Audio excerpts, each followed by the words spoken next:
ose i mbështesni larg qoftë partitë për cilat folëm, atëherë s'keni të drejtë të thëni se e dëni Kosovën. Harrojeni Kosovën. S'ka dashuri për Kosovën, kur diaspora jonë po duket shumë energjike dhe shumë e vullnetshme për me marrë pjesë në zgjedhjet nacionale në Kosovë. Dhe kjo është gjë shumë e mirë. Për zgjedhjet nacionale në Kosovë do të flasim në fund të kësaj video. Fillimisht duhet me adresu diçka tepër urgjente.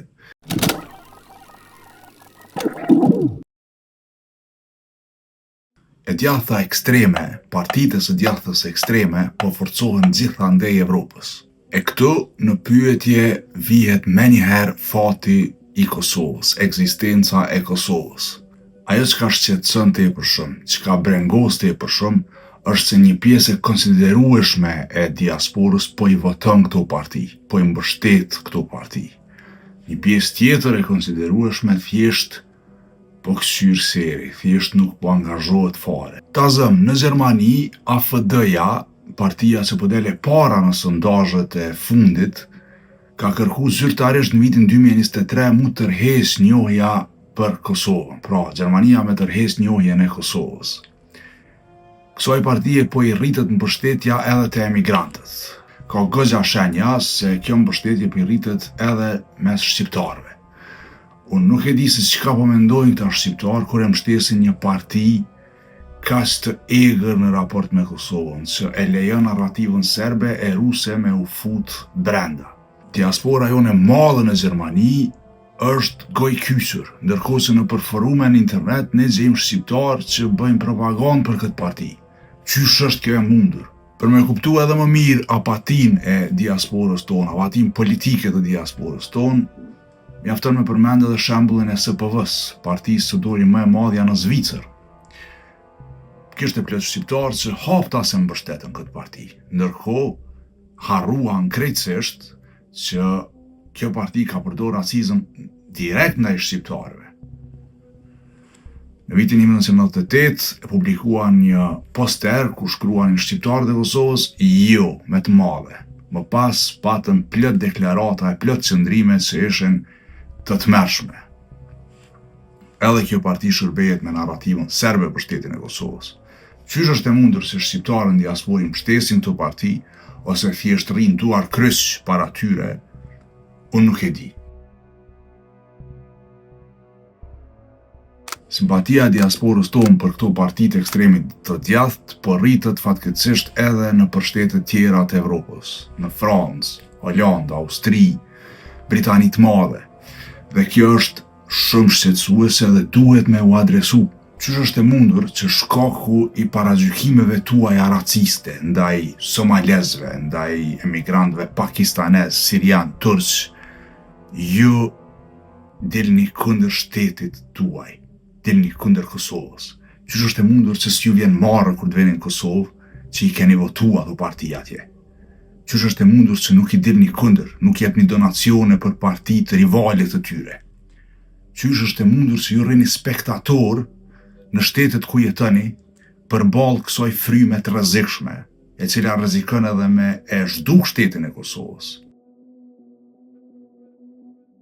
Pyeteni veten, çka ndodh nëse në këto shtete ku ju jetoni, në krejt Evropën, vinë në pushtet këto parti ekstremiste. Në Britani të Madhe vjen Nigel Farage, në Gjermani AFD-ja, në Francë partia e Le Penit. Çka ndodh me Evropën? Çka ndodh me Kosovën? Çka mendoni ju se ndodh me Kosovën?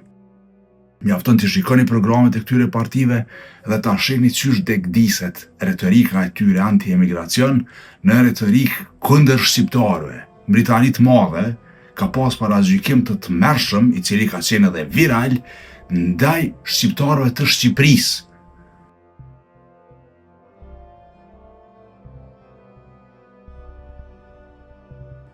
Ndërkohë shqiptarët e Kosovës thjesht rrinin si kukulla.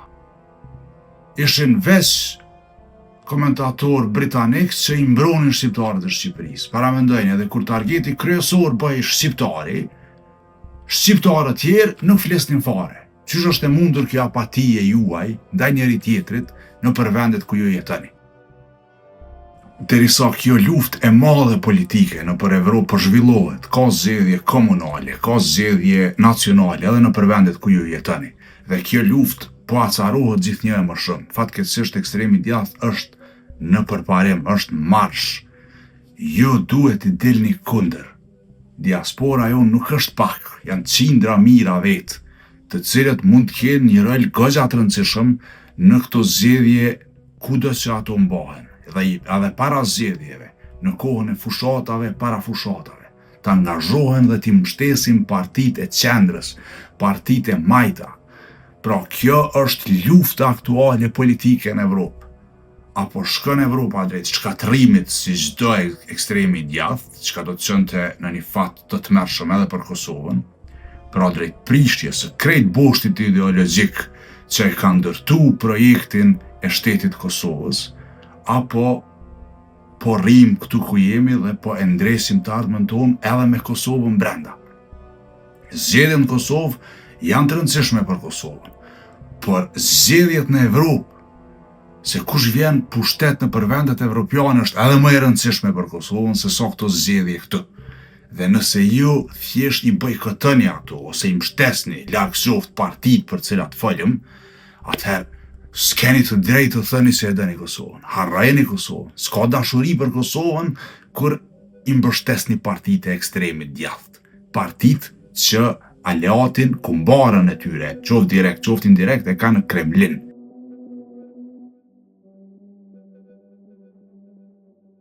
E kanë Vladimir Putinin, madje me raste edhe në mënyrë krejt të pafshet.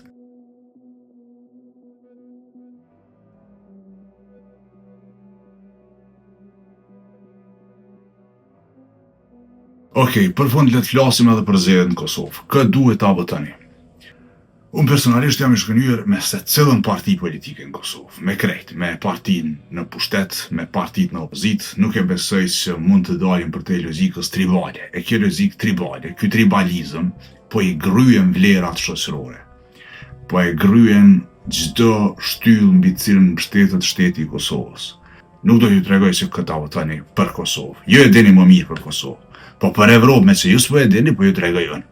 Pra, votani partitë rivale të ekstremit të djathtë, ato që juve ju duken se po e sulmojnë retorikën e ekstremit të djathtë në mënyrën më të ashpër e më serioze të mundshme. Nëse ju ftoj të bëni subscribe kanalin tjetër dhe faleminderit shumë për vëmendjen.